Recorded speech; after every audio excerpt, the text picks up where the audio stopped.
Tutela da evidência, alguns apontamentos. Kelly Kiefer. 1. Introdução, tempo e direito. Traduz máxima jurídica contemporânea de que o tempo é fator de especial relevância no processo, sobretudo quando o mundo globalizado e altamente informatizado implica efeitos também nas relações jurídicas, sendo certo que uma decisão lenta, morosa, tardia, pode não mais surtir ao jurisdicionado os efeitos desejados. Leciona Dinamarco que o decurso do tempo no processo pode ser prejudicial de várias formas, aludindo a 3 delas. O provimento é emitido quando o mal já foi consumado e é irremediável, a tutela jurisdicional é demorada, o que impõe à parte longa espera pelo reconhecimento e pela implementação de seu direito, em um lapso temporal por demais sacrificante. O processo, em razão do seu tempo de sua tramitação, não está mais aparelhado dos mecanismos externos indispensáveis para um resultado útil. É intuitivo que o processo possui a sua demora natural, até mesmo inevitável seu tempo fisiológico. No entanto, a espera não pode ser excessiva patológica ao ponto de culminar com os efeitos já mencionados anteriormente. Andolina, professor ordinário de Direito Processual Civil da Faculdade de Direito da Universidade de Catania, 2009, anuncia. O tempo, superfluo recordar-lo, é uma componente essencial del processo. El concetius tesudei processo, scolpito nel suetimo, evoca la dimensione diacronica, el percorso temporale lungo el quale, ed entro el quale, si despiegano ed organizzano I fatti del processo, attività, comportamenti, I segmenti che compongono la tessitura, tutti tra loro concatenati e tutti coerentemente finalizzati alla produzione del risultato giustiziale. El processo não é que indispensabile fuori dal tempo. Sem descurar do fator tempo necessário ao iter procedimental, fincado, em sua substância, no devido processo legal e na duração razoável do processo, o legislador viu-se na obrigação de estruturar mecanismos para minimizar ou neutralizar os seus efeitos, do tempo. Conquanto haja diversas técnicas processuais concebidas para servir de antídoto aos efeitos nocivos do tempo, neste ensaio faremos um recorte específico para destacar apenas as técnicas diferenciadas que se abrigam sob o título de tutela provisória dos artigos 294 e seguintes do Código de Processo Civil e, em seu bojo, dedicaremos atenção, mais especialmente, à tutela da evidência. 2. Celeridade e segurança. Efetividade do processo. É fora de dúvida que o tempo do processo pode prejudicar o próprio direito material que dele depende para ser afirmado e salvaguardado. Aliás, costuma-se designar dano marginal stricto sensu ou dano marginal de indução processual o que advém da simples demora no procedimento, isto é, da permanência do estado de insatisfação do direito. A esse título, podem ser identificados, por exemplo, os danos que emanam da debilitação das garantias patrimoniais do devedor. A preocupação com esse estado de coisas, somada, é claro, à busca de meios inerentes a fazer valer a tutela jurisdicional, levou os processualistas a estudar a denominada efetividade do processo, sem desprezar a sua instrumentalidade, desvinculando-o de um enfoque meramente formal, mediante análise de conceitos objetivos. Ao reverso, privilegia-se uma prestação funcional da tutela jurisdicional, lastreada, inclusive, no direito material, sem que, para isso, se despreze a autonomia do processo. Para Euleus, la matière litigieuse, malgré le principe affirmé de immutabilité do litige dans les diferentes procedures, est une matière vivante qui évolue ao cours do processo, ce que justifique le temps soit un facteur de complexification do processo. Admettre ou non sans évolution est une manière de trancher entre les impératifs de efficacité de la justice, de une parte, e de respect des droits de la défense, de outra parte. De acordo com Humberto Teodoro Júnior, é de só menos importância classificar a ação como um direito subjetivo, ou um poder, ou ainda uma faculdade para o respectivo titular, assim como é desinfluente considerá-la como direito concreto ou abstrato frente ao direito material disputado em juízo se essas ideias não conduzem à produção de resultados socialmente mais satisfatórios no plano finalístico da função jurisdicional. Contudo, a realização dos direitos não pode ser alcançada a qualquer custo, porquanto, no mais das vezes, se a justiça é rápida, não há decisão segura, se, ao revés, a decisão for segura, não haverá justiça rápida, o que evidencia o delicado equilíbrio entre celeridade e segurança, problema recorrente quando se estuda a efetividade do processo. Assim é que les judiciables ou entidroitace que leur faire soit jugé dans un délai raisonnable. Une justice lente en remplit alcun de objectifs, de un point de vue économique, social, la solution des conflits doit être trouvée dans un temps utile, sous peine de discréditer le service public de la justice. Não é demais recordar que o direito constitucional é o tronco comum do qual os vários ramos partem e do qual trazem a sua seiva vital, o que significa dizer que o Código de Processo Civil e as leis extravagantes de processo não são nada mais, nada menos, do que as leis que regulamentam a garantia constitucional de justiça contida na Constituição. Assim, o legislador infraconstitucional, ao regular a situação de crise entre direitos fundamentais, tensão essa causada pelo tempo, pode prever, em abstrato, situações em que priorizará um dos postulados em conflito, ou pode confiar ao órgão judicial a solução do problema, ante os fatos que lhe forem trazidos e, para tanto, deverá o magistrado preencher o conteúdo da norma em que se estabeleceu um conceito jurídico indeterminado. Nesse aspecto, ganha especial relevo o princípio da duração razoável do processo, o qual irá justificar um processo de resultados mais justos, minimizando o dano marginal causado pelo tempo e autorizando uma instrumentalidade substancial na composição da lide. 2.1. A tutela provisória. Em linhas gerais, a tutela provisória constitui técnica processual diferenciada que permite ao jurisdicionado afastar a possibilidade de que o decurso do tempo faça perecer o direito. Referida técnica afasta-se, naturalmente, da técnica padrão ou não seria uma tutela diferenciada. Sob o feixe da provisoriedade, o legislador agrupou, no art. 294 do Código de Processo Civil, as tutelas de urgência e de evidência, muito embora, ao fazê-lo, tenha sido alvo de críticas da doutrina, uma vez que, a rigor, o traço comum a ambas é o adiantamento da tutela, não a provisoriedade.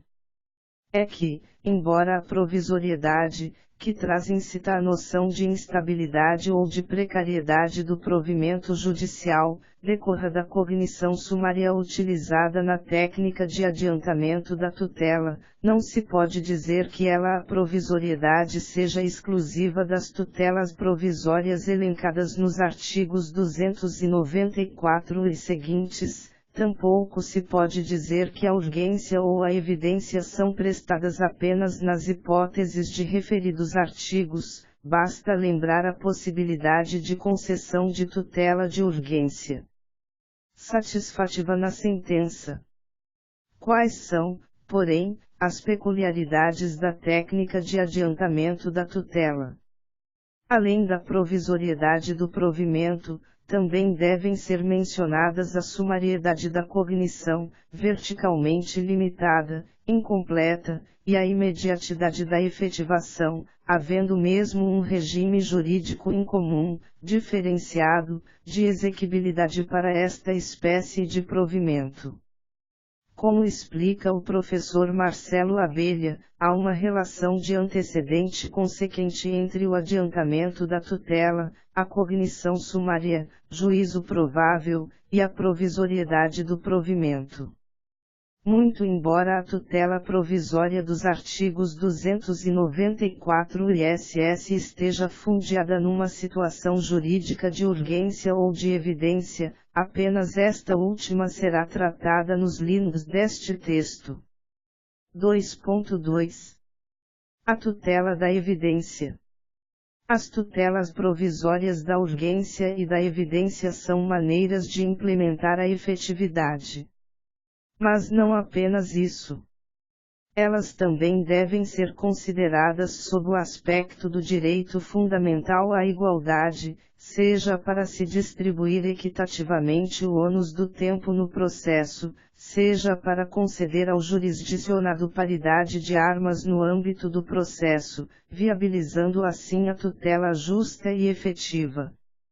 Em especial, ao conceber a tutela da evidência, o legislador distribui/inverte o ônus do tempo do processo de acordo com a evidência do direito pleiteado pelo autor, mercê, também, da fragilidade da defesa apresentada pelo réu.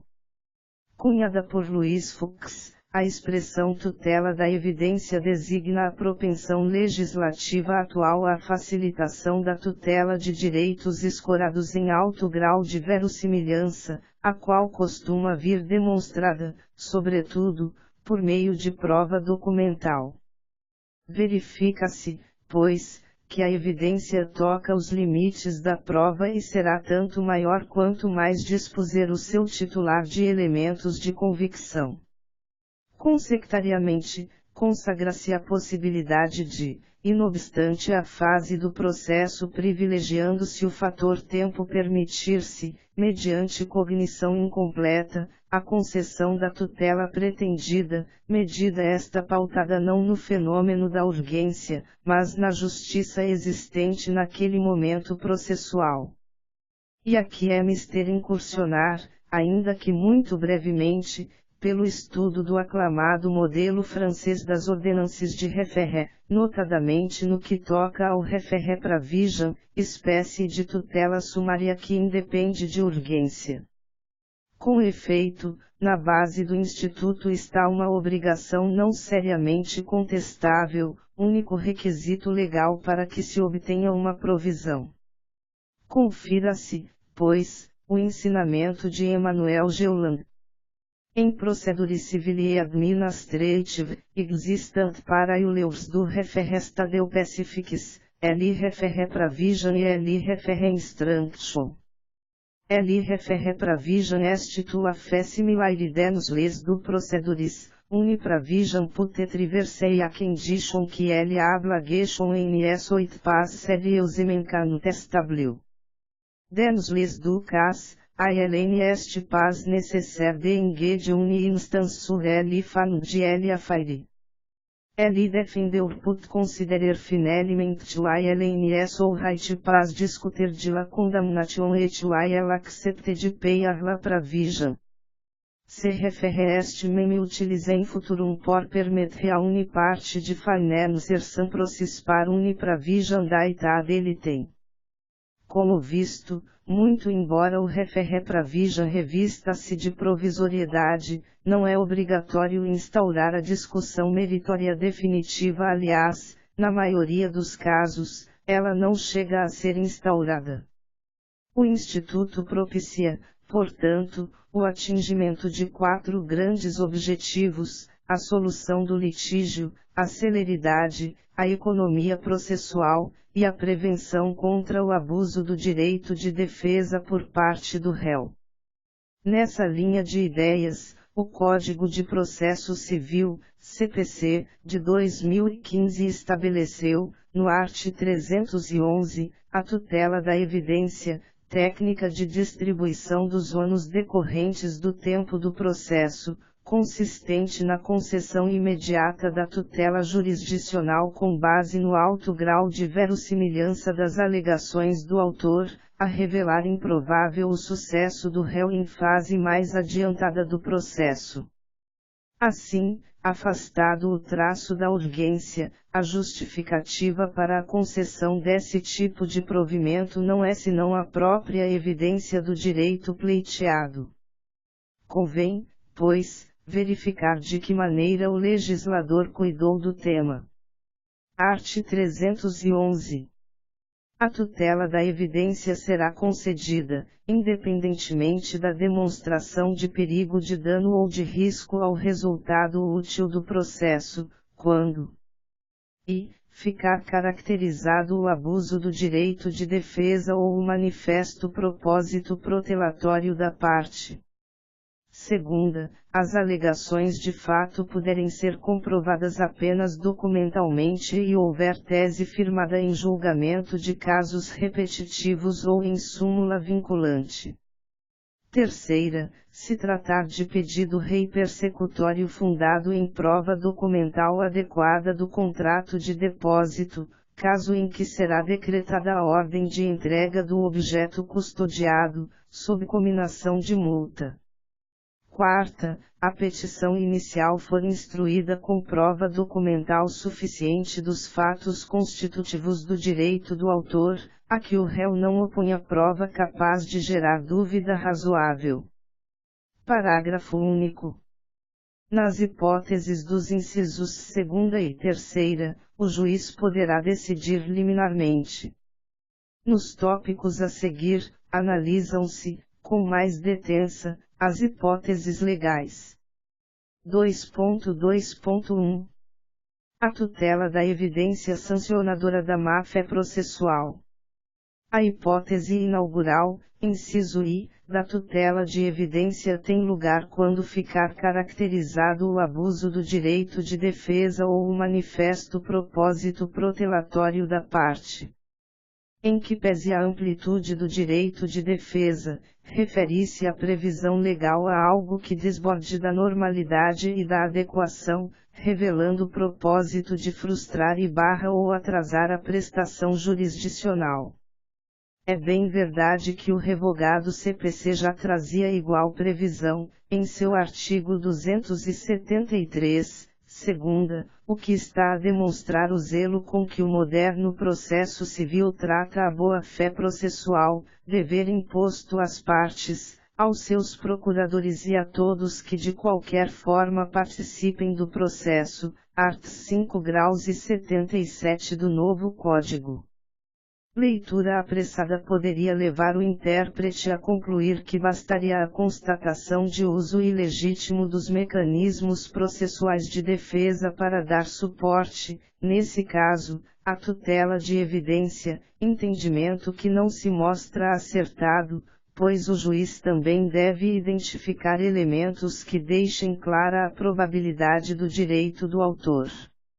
A má técnica da redação do art. 311, do CPC/2015, de todo modo, não deve conduzir ao entendimento de que algo inverossímil, afirmado pelo autor da ação, seja considerado evidente, tão só pelo fato de o réu ter abusado do direito de defesa. Nesse caso, em que se constate prática de atos protelatórios, desacompanhada da verossimilhança das alegações do autor, pode o magistrado impor sanção financeira ao réu, sem conceder ao autor a tutela de evidência. Supondo, portanto, que o réu apresente exceção de incompetência protelatória, cumulada com defesa de mérito consistente, o juiz, ao rejeitar o incidente protelatório, pode aplicar a sanção prevista no art. 81, caput, do NCPC, mas deixar de antecipar os efeitos do pedido, a míngua de verossimilhança nas alegações do autor. Daí a conclusão de Araquém de Assis, é na área do mérito que o réu, na ausência de boas razões, e em lugar de reconhecer o pedido, expõe-se à antecipação, caso se atreva a impugnar os fatos ou o direito abusivamente. Como expõem Teresa Arruda Alvim Bandier, Maria Lúcia Lins Conceição, Leonardo Fers da Silva Ribeiro e Rogério Licastro Torres de Melo. Nesse sentido, a defesa stricto sensu pode até ser adequada, porém ficar evidenciada, por sua conduta, o manifesto propósito protelatório, como, e.g., insistir em discutir matéria já preclusa, repetir alegações indeferidas, fazer reiteradas cargas, repetir recursos que foram inadmitidos.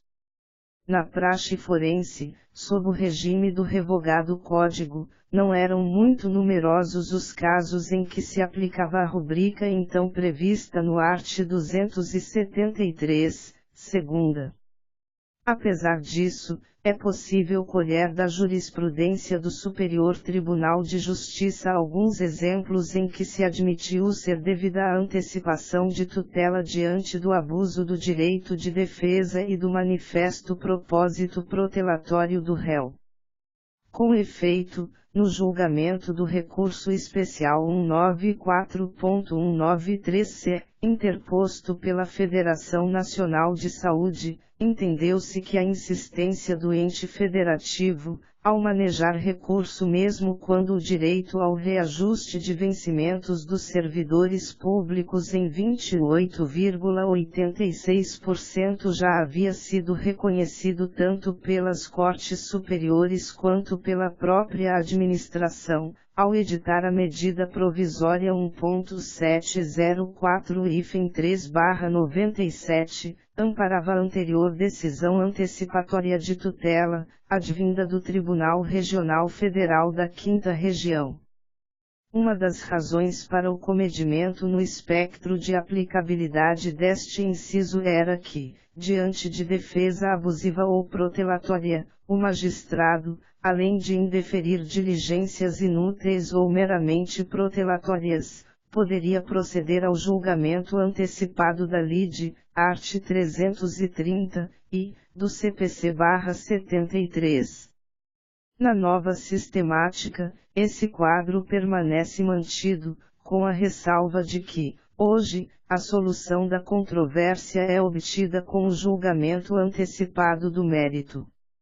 A despeito disso, é defensável a previsão legal, porquanto, em sendo, no CPC/15, a apelação dotada, em regra, de efeito suspensivo, pode o juiz outorgar à parte a eficácia imediata da sentença, retirando o referido efeito do recurso. Isso pode ser feito no próprio comando sentencial. Outra questão discutida em sede acadêmica é a da possibilidade, ou impossibilidade, de se prolatar, de ofício, decisão concessiva da tutela de evidência nesta hipótese. Isso porque a deslealdade processual não se mostraria nociva apenas à parte adversa, vindo a alcançar a própria dignidade da justiça. De outro lado, argumenta-se que não se deve subtrair do autor o legítimo espaço da autonomia privada. Para os que pensam desta maneira, se, diante de uma situação de urgência, o interessado exerce juízo de oportunidade quanto ao tempo da obtenção do proveito de seu pedido, com maior razão, na tutela da evidência, poderá ele prescindir do provimento antecipatório. Neste aspecto, admitimos solução intermediária: pode o juiz, de ofício, conceder a tutela nesse caso, ressalvando-se ao autor peticionar por sua efetivação, nos termos dos artigos 297, parágrafo único, combinado com o art. 513, 1 grau, do mesmo Código. Essa cautela é necessária até mesmo porque o beneficiado pela decisão é responsável pelos prejuízos causados à contraparte pela efetivação da medida, consoante o art. 302 do CPC/2015. 2.2.2. A tutela da evidência com base em orientação jurisprudencial consolidada. No inciso 2º do artigo 311 se estabelece que a tutela de evidência pode ser deferida quando, as alegações de fato puderem ser comprovadas apenas documentalmente e, 2, houver tese firmada em julgamento de casos repetitivos ou em súmula vinculante. Logo se percebe que, para fins de aplicabilidade deste dispositivo, pouco importa o comportamento do réu, já que a lei só exige a acumulação dos dois requisitos acima elencados.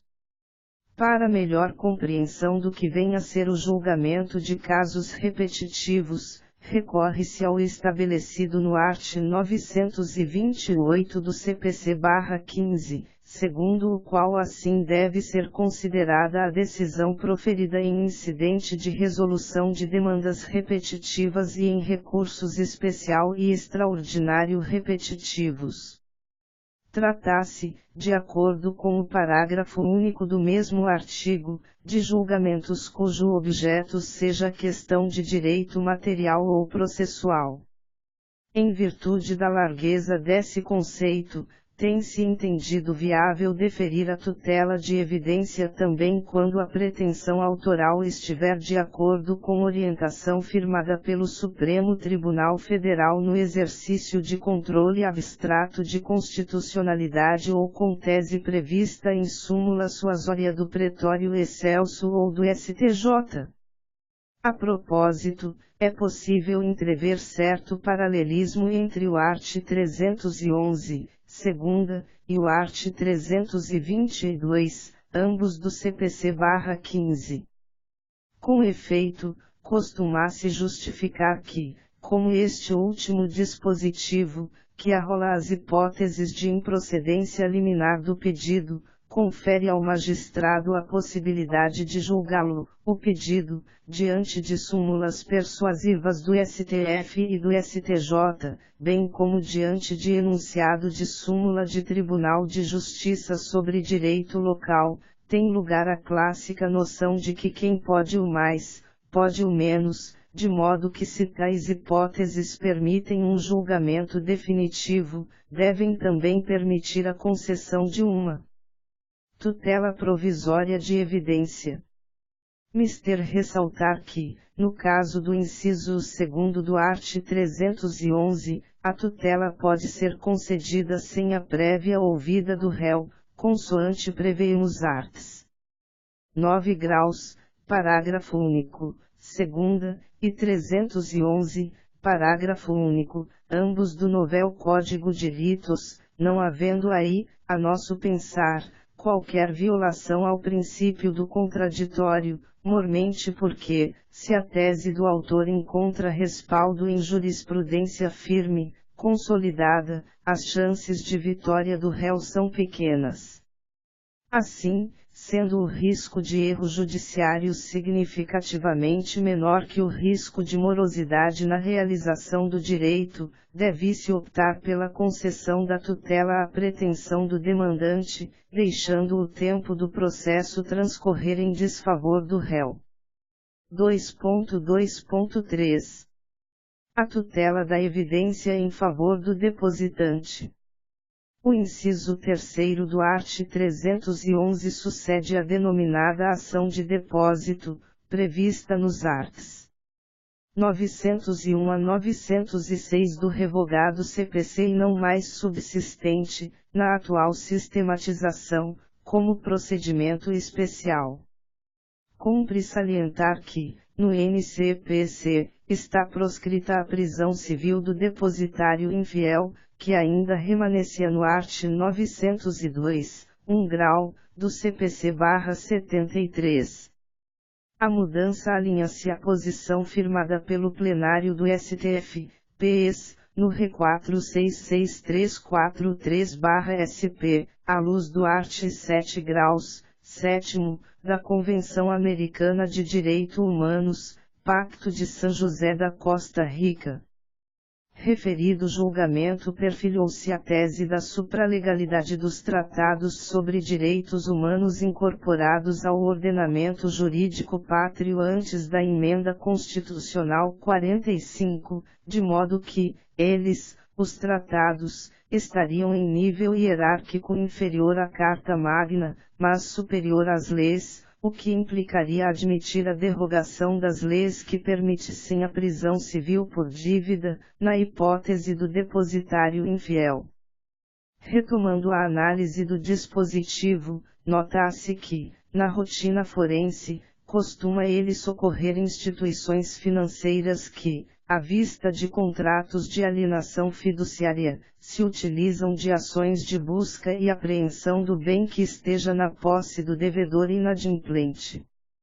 Defende-se, na academia, uma leitura ampliativa do inciso, a fim de viabilizar seu emprego sempre que se estiver diante de pedido rei persecutório, como no caso dos contratos de compra e venda com reserva de domínio. Apesar de não constar no texto legal visto que o Código se refere apenas à prova legal adequada do contrato de depósito, a doutrina tem pugnado pela necessidade de comprovação da mora, o que pode ser feito por meio de protesto ou de notificação extrajudicial. Com isso, prestigia-se tradicional entendimento da jurisprudência, sedimentada não apenas em diversos julgados, mas também na súmula 72 do Superior Tribunal de Justiça, a comprovação da mora é imprescindível à busca e apreensão do bem alienado fiduciariamente. E não apenas isso, pois, com essa exigência, não poderá o réu invocar em seu favor o desconhecimento da pretensão autoral, legitimando, por conseguinte, a prolação de um provimento inaudita altera parte. À semelhança do inciso anterior, segunda, neste, terceira, também se prescinde de contraditório prévio à decisão. 2.2.4 A tutela da evidência lastreada em prova documental. O último dos incisos, quarta, a tratar das hipóteses de cabimento da tutela de evidência é também aquele com a redação mais abrangente, uma vez que a lei faz referência à petição inicial que esteja instruída com prova documental suficiente dos fatos constitutivos do direito do autor, a que o réu não contraponha prova idônea a gerar dúvida razoável. Como antes afirmado, a tutela da evidência desenvolveu-se muito a partir dos escritos do ministro Luiz Fux, que, em sua invulgar obra sobre o tema, discorreu sobre um caso que teve a oportunidade de julgar e que veio a se converter num dos mais recorrentes exemplos de aplicação de sua tese. Tratava-se da situação de alguém que havia comprado, à vista, mediante pagamento antecipado, um imóvel com mobília, circunstância claramente consignada em escritura pública. Por conta da negociação, desfez-se, naturalmente, de seus antigos móveis. Passados aproximadamente 2 meses, o cidadão, a quem ainda não havia sido entregue a encomenda prometida, ingressou em juízo, o qual ordenou a colocação da mobília em 5 dias. E rematava o doutrinador. Tratava-se de um caso de justiça, no sentido de não revelar-se crível que um jurisdicionado, portador de um direito líquido e certo como o inserido na Escritura, tivesse de aguardar as delongas do procedimento ordinário para a definição do seu direito, aguardando, após a instância recursal, para executar a obrigação de fazer com todas as alternativas previstas, com o que, de certo, obteria a realizabilidade prática de sua pretensão daqui a alguns bons anos. De imediato, em contrapartida à evidência do direito lesado, demonstrou-se a injustiça da espera. Desafiando o senso comum, que não encontrava maiores dificuldades em assimilar a proposição, Araquém de Assis, embora considere finalisticamente correta a providência determinada, reflexiona que o caso seria inconsistente e impróprio como ponto de partida da tutela da evidência. E isso por dois motivos principais. A. O autor produziu prova inequívoca do direito à prestação, e, principalmente, b. Concorre urgência, dado que o adquirente, pretendendo instalar-se em sua nova casa, não poderia habitá-la sem os móveis que lhe conferem, a casa, funcionalidade. A situação estaria, para este processualista, mais amoldada, no NCPC, a da medida de urgência satisfativa.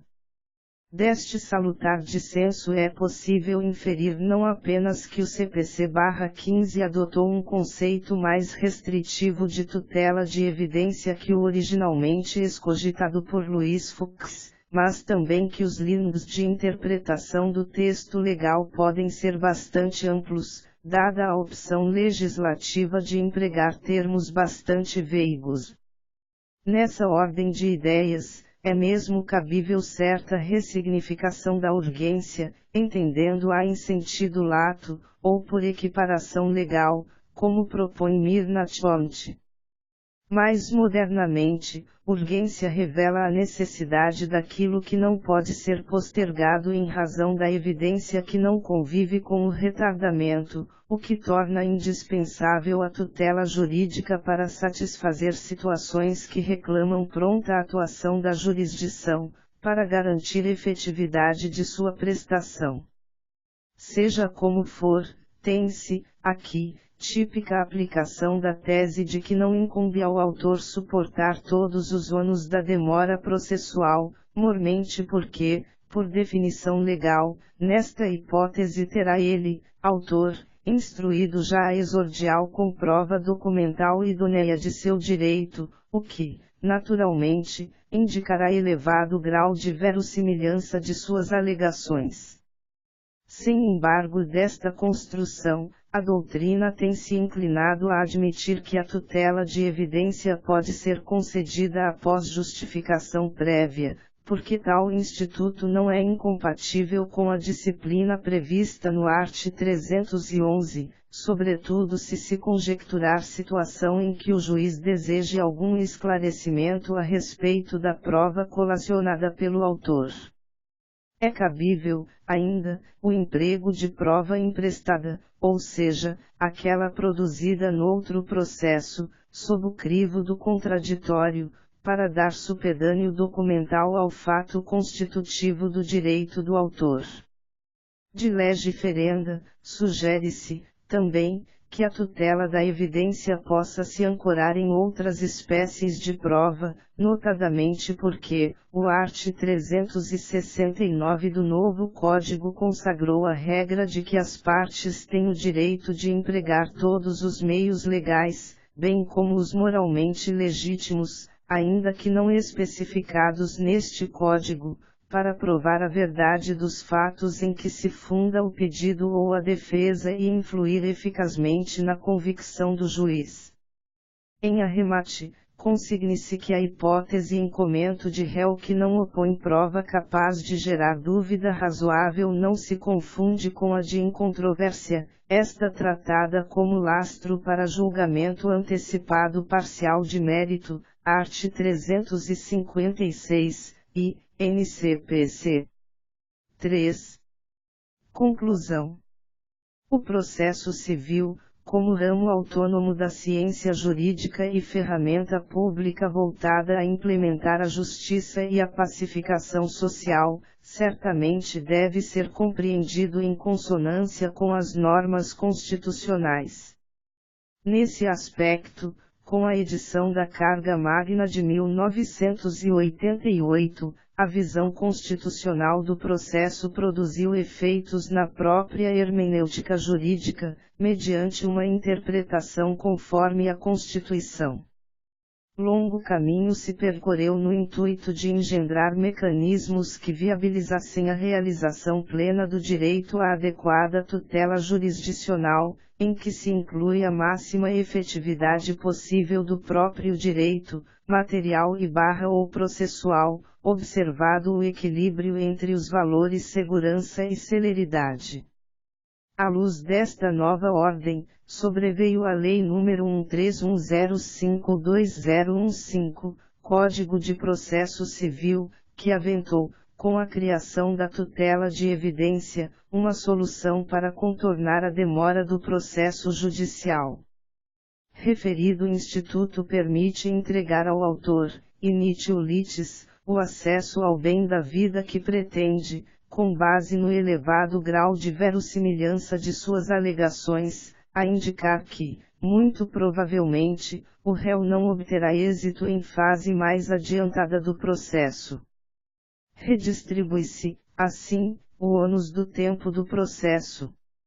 A eficiência da justiça liga-se à noção de que seu funcionamento impactará, de forma adequada, as exigências da vida prática que se apresentam diariamente ao Poder Judiciário, cujos membros devem ter, por lei e na lei, condições de tutelar eficazmente os direitos, sobretudo se esses direitos, por sua evidência, saltarem aos olhos. Diversos efeitos podem advir do implemento dessa condição de justiça educativos, sobretudo. É que, se a resposta do Estado juiz não tarda, estimula-se o fiel cumprimento do direito, desde o começo das relações jurídicas, com o que se diminuem, ainda, os casos dos que contariam com a impunidade como um elemento inerente às suas atividades. Nesse aspecto, anseia-se que a mudança legislativa representada pelo Instituto da Tutela de Evidência possa trazer, além dos seus almejados reflexos no processo, alguma alteração cultural visante ao cumprimento mais espontâneo do direito.